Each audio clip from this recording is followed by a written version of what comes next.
تم سٹرانگ ہو جاؤ اور تم اس قابل ہو سکو کہ دنیا اقوام عالم میں تم اپنا جھنڈا گاڑ سکو. تو یہ جو ہوتی ہے نا موت ہے استعارہ ایکسٹریم ڈیفیکلٹی کا. کیونکہ کبھی جب سب سے زیادہ ڈیفیکلٹی آتی ہے تو کیا ہو سکتا ہے؟ موت ہی آ سکتی ہے نا. جہاں جو دی تو دی اسی کی تھی. حق تو یہ تھا کہ حق ادا نہ ہوا کہ موت ہی آ سکتی ہے نا. مشکل ترین حالات ہوں تو اللہ فرما رہے ہیں کہ مشکل ترین حالات آئیں گے. اللہ ذی خلق الموت والحیات، اور اس نے پھر خوشیاں بھی بنائی، حیات بھی بنائی. فَإِنَّ مَعَ الْعُسْرِ يُسْرًا، ہر مشکل کے بعد آسانی اور ہر مشکل کے بعد آسانی ہے. تو اللہ تبارک تعالیٰ فرما رہے ہیں کہ یہ اسی طرح میں نے انسان کو پیدا کیا ہے کہ وہ سیکھتا ہی مشکلوں سے ہے. کیونکہ اگر مشکلیں نہیں آئیں گی تو کبھی کیسے سیکھے گا؟ آپ کیسے کسی کو ڈاکٹر کی ڈگری دے دیں گے جب تک کہ وہ باقی گریڈز جو ہے وہ نہ طے کر کے آیا ہو؟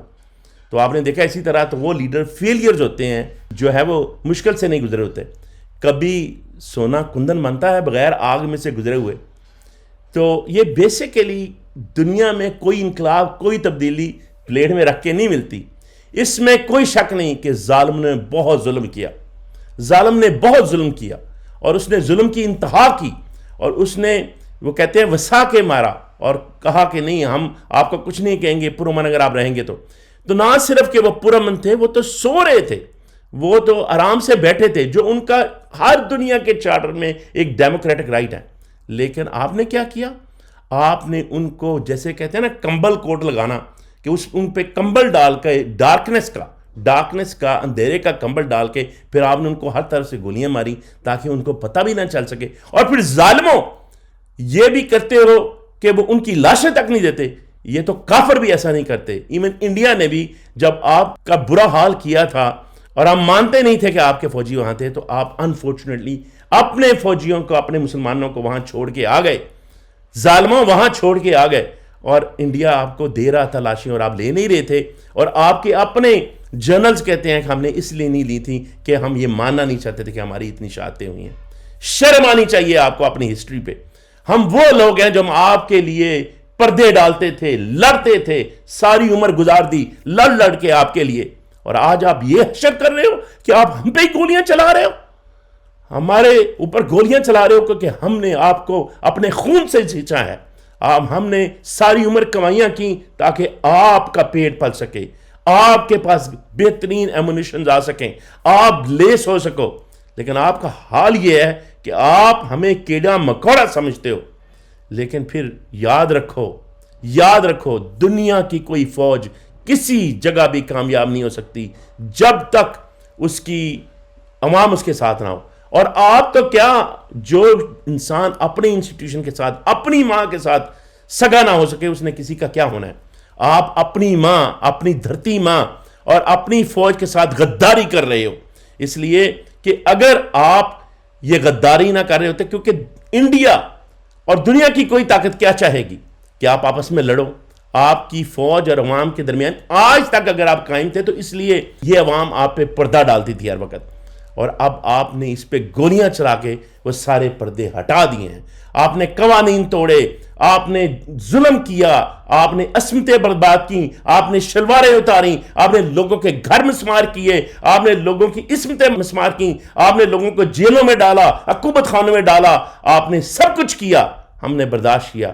لیکن اب آپ نے سیدھی گولیاں چلا کے غریب لوگوں کا، نوجوانوں کا، جو کہ صرف ایک محبت کے جذبے میں آئے تھے، ان پہ آپ نے گولیاں چلا کے ان کو آپ نے یہ سبق سکھایا ہے کہ اگر تم باہر آؤ گے، جب بھی آؤ گے تو ہم تم کو مار دیں گے، ختم کر دیں گے، اور ووٹ تو کیا ہے، ہم آپ کو سانس بھی نہیں لینے دیں گے. اور آپ یہ ڈرا دھمکا کے آپ کیا، بالکل آپ نے وہی حرکت کیا جو یزید نے کی تھی. تو کیا یزید قائم رہا؟ وہی حرکت آپ نے کی ہے جو فرعون نے کی تھی. تو کیا فرعون قائم رہا؟ کیا قارون قائم رہا؟ تو مجھے دوست حضرات پوچھتے ہیں کہ یہ سب دیکھتے ہیں کہ یہ لوگ قائم نہیں رہے تھے، ان کو اپنا ڈر نہیں ہے. نہیں، اس لیے کہ جب آپ کے دل کالے ہو جاتے ہیں تو یہ اللہ کی طرف سے سزا ہوتی ہے، کیونکہ پھر وہ یہ کہہ دیتا ہے سمن بکمن امیون فہم لا یرجعون، کہ یہ اندھے گونگے بہرے ہیں، ان کو کبھی کچھ نظر آنے والا نہیں ہے. اس لیے کہ اللہ تعالیٰ نے ان کے لیے اس دنیا میں اور آخرت میں ذلت لکھ دی ہے. یہ جو کام ہوا ہے اس وجہ سے انفارچونیٹلی دو کام ہوئے ہیں. ایک تو ایسی دراڑ پڑ گئی ہے فوج اور عوام کے درمیان کہ اب یہ دراڑ ختم ہونے میں بہت دیر لگے گی، اور اس کو ختم فقط اور فقط کوئی ایسا محبوب لیڈر ہی کر سکتا ہے جس کے لیے لوگ مرتے ہوں، جس کے لیے لوگ اپنی جان بھی دینا پسند کرتے ہوں. اور یہ اس طرح کے لیڈر نہ تو یہ پیدا ہونے دیتے ہیں اور نہ وہ پنپنے دیتے ہیں، اور یہ بڑی آسانی سے نہیں آتے. یہ عمران خان اس لیے یہ لیڈرشپ پہ آ گیا کیونکہ اس نے انٹرنیشنلی اپنے آپ کو اس لیول پہ ایلیویٹ کر لیا تھا کہ، اور دوسری بات ہے کہ اس کا ایمان اتنا پختہ ہے کہ یہ اس کو متزلزل نہیں کر سکتے. ان کا یہ خیال ہے کہ آپ کسی بھی طریقے سے جو ہے یہ اس کو ختم کر دیں گے. آپ کا پلان ہے کہ اب خان صاحب کو، یہ آپ کانٹمپلیٹ کر رہے ہیں کہ خان صاحب کو اڑا دیا جائے، خان صاحب کو مار دیا جائے. میں آپ کو کہہ رہا ہوں آپ اس حالت تک پہنچ چکے ہو کہ اب آپ کو کچھ نظر نہیں آتا، اب اندھے بہرے گونگے ہو چکے ہو. لیکن آپ یہ مت بھولو کہ مَكَرُوا مَكَرَ اللَّهِ وَاللَّهُ خَيْرُ الْمَاكِرِينَ. ایک پلان انسان بناتا ہے اور ایک پلان اللہ بناتا ہے، اور اللہ کا پلان بہترین ہوتا ہے. فتح صلح حدیبیہ کے بعد ایسا لگتا تھا کہ سوال ہی پیدا نہیں ہوتا، ہم ختم ہو گئے. لیکن کیا فتح مکہ ہوا یا نہیں ہوا؟ میں آپ کو بتا رہا ہوں، یہ جو خون آپ نے بہایا ہے یہ خون آپ کو ایبسلیوٹلی ڈبو دے گا. اور یہ کوئی خوشی کی بات نہیں ہے، یہ خوشی کی بات نہیں ہے، اس لیے کہ جب آپ ڈوبیں گے تو ہمارا انسٹیٹیوشن ڈوبے گا، جب آپ ڈوبیں گے تو کنٹری کمزور ہوگا. لیکن آپ کو تو شرم ہی نہیں آتی. اس لیے ضروری ہے کہ آپ کے ناپاک عزائم سے، آپ کی ناپاک سوچ سے اس قوم کو جو ہے وہ کلینز کیا جائے. اب میری کچھ گزارشات سن لیں کہ چونکہ میں امریکہ میں رہتا ہوں اور 35 ایئر سے یہاں پہ ایکٹیولی انوالو ہوں، میں آپ کو جتنے بھی لوگ پوری دنیا میں اوورسیز پاکستانی رہتے ہیں، آپ اپنے دوستوں سے، کیونکہ آپ انٹرپرنور ہیں، آپ جو ہے وہ اچھے پڑھے لکھے ہیں، آپ اچھی جابز پہ ہیں، آپ کا یہ فرض بنتا ہے کہ آپ سب لوگوں کو بتائیں کہ پاکستان میں کیا ہو رہا ہے. اور اسی طرح آپ کو بہت ضروری ہے کہ کوئی ضرورت نہیں ہے لمبی پٹیشن کی، ایک چھوٹی سی ٹیکسٹ یا ای میل لکھیں اور فائنڈ آؤٹ کریں اپنے کانگریس مین کا، اپنے سینیٹر کا، اپنے لوکل جو ہے اسٹیٹ لیول کے سینیٹرز اور ریپرزینٹیٹیوز کا، گورنرز کا. آپ کے فرض بنتا ہے کہ آپ ان کو یہ آواز پہنچائیں، ان کو جا کے ملیں، یہ آپ کا حق ہے، اور ان کو بتائیں اور یہ چیز اوپر لے کے آئیں کہ ایک تو ان لوگوں کا شہباز شریف اور چودھری نظام الدین کا جو ہے نا وہ بالکل ناطقہ بند کریں، یہ امریکہ میں یا کسی بھی سویلائز کنٹری میں نہ آ سکیں. پھر یہ ہے کہ ان کو کسی قسم کی امداد نہ دی جائے. اور پھر یہ ہے کہ جو اسلام آباد میسکر ہوا ہے اس کی انٹرنیشنل تحقیقات کرائی جائیں، کیونکہ اب یہ اگر یہ اس کو سسٹین کر گئے تو آپ کا یہ جینا اور حرام کر دیں گے. اور یہ جس طرح مطیع اللہ جان اور باقی لوگوں کو انہوں نے اٹھایا ہوا ہے اور لوگوں کو اٹھائیں گے. لیکن اگر آپ نے آواز اٹھائی اور اگر آپ جو ہے وہ پاکستان میں بھی اور یہاں بھی، ہاں میں یہ سمجھتا ہوں کہ پنجاب میں پرٹیکولرلی انفارچونیٹلی لوگ نہیں نکلے، اور اس کی وجہ جو سب سے بڑی وجہ ہے، جتنی بھی لیڈرشپ ہے یہ بڑے سہل پسند لوگ ہیں، چاہے وہ وکلا ہوں، چاہے وہ کوئی اور پولیٹیشین ہوں، یہ بڑے سہل پسند لوگ ہیں، یہ چھوٹی سی باتوں سے ڈر جاتے ہیں. لیکن یہ میں خان صاحب کو پچھلے 20 سال سے کہہ رہا ہوں، اور میرا یہ خیال ہے کہ خان صاحب کی یہ ایک بہت بڑی اسٹریٹجک مسٹیک ہے کہ نوجوان کی لیڈرشپ جو عام نوجوان ہے اس کو دینے کی ضرورت ہے. خان صاحب نے کوشش کی اور اس میں 2-4 جو نوجوان تھے ان کو آگے لے کے آئے، زیادہ کو لے کے آنا چاہیے تھا، اور انفارچونیٹلی ان میں سے ایک جو ہے بیچارہ وہ چھپا ہوا ہے، اس لیے کہ خان صاحب نے اس کو حکم دیا ہوا ہے کیونکہ اس کو تو یہ مارنے کے در پہ ہیں. اور ایک جو فیصل آباد کا بدتمیز انسان تھا، یہ فرخ حبیب، جس کے لیے ہم سب نے چندے اکٹھے کیے، وہ ظالم کا بچہ بہت ہی گندا نکلا. اور لیکن خان صاحب کو ضرورت یہ ہے کہ نوجوانوں کو ہر صورت میں آگے لایا جائے، کیونکہ صرف اور صرف نوجوان ہیں جو کہ سر بکفن ہو کے نکل سکتے ہیں اور نکال سکتے ہیں.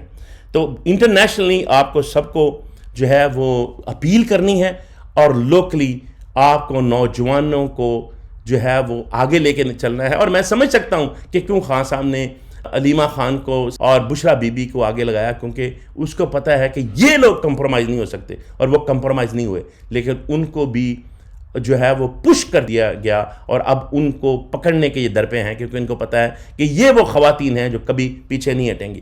اور ایک تو فخر کی بات ہے کہ ہماری جتنی بھی خواتین ہیں یعنی وہ چاہے راشمی راشد ہوں، جیسے عالیہ حمزہ ہوں، وہ چاہے اور بہت ساری خواتین ہیں، انہوں نے حد کر دی اور مردوں سے زیادہ طاقت دکھائی. اور انفارچونیٹلی ہمارے مردوں نے، پرٹیکولرلی پنجابیوں نے، جمع مردی نہیں دکھائی. اور آپ یہ یاد رکھ لیں کہ اگر آپ اسی طرح گھر میں بیٹھے رہے تو نہ آپ کا کوئی مستقبل ہے، نہ آپ کی آنے والی جنریشنز کا کوئی مستقبل ہے. تو میں نے اپنے جذبات کو تھوڑا منظوم طریقے سے بھی عرض کیا ہے، اور یہ آپ کے ہی جذبات ہیں.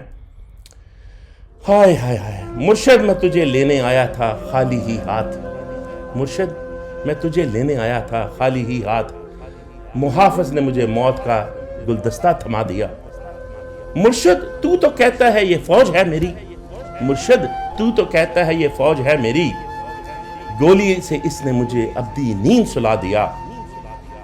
کنٹینر پر میں تو نماز خدا تھا پڑھ رہا، کنٹینر پر میں تو نماز خدا تھا پڑھ رہا، محافظ نے مجھے دھکیل کر آزاد کر دیا. مرشد تو قید میں ہے ہمارے لیے پڑا، مرشد تو قید میں ہے ہمارے لیے پڑا، جان تو دی ہے میں نے مگر تجھے دیکھ نہیں سکا.